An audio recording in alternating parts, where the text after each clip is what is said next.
Hindi akin ang pera pero sinugal ko. Dear Utang Seria, itago mo na lang ako sa pangalang Waway, 29 years old. Grabe, talagang nahulog ako sa sugal. Nagsimula ito noong unang trabaho ko sa Makati bilang janitor. Ang ganda ng ipinakita kong trabaho kaya tumaas ang posisyon ko at naging messenger.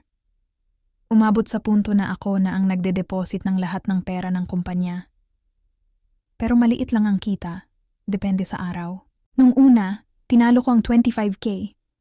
Pero hindi ko alam kung saan ako kukuha ng pera para ma-deposit yon. Kaya tinulungan ako ng papa ko. Pero, ayun na, inulit ko. Sinugal ko ulit ang 20K at guess what?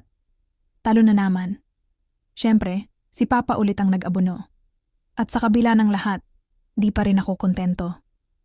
Kaya ulit, 10K na naman ang sinugal ko. Talo ulit. At si papa, nagbayad na naman. Sabi ko sa sarili ko, kailangan kong bumawi. Kaya pinakialaman ko na naman ang pera ng kumpanya. Nag-deposit ako ng 25K at guess what? Talo na naman. Sinabi ko kay papa, babayaran ko yan, pero ito na ang huli. Umuwi ka na dito sa probinsya, baka kung ano pang mangyari sa akin dito.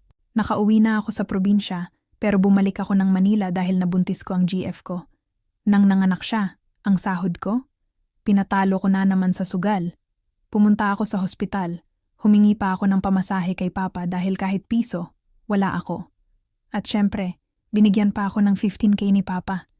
Yun pa ang ginastos ko. Grabe, sobrang lulong na ako sa scatter na yan. Imbis na bilhin ng diaper at gatas ang anak ko, scatter pa rin. Ngayon, talo ako ng 10K.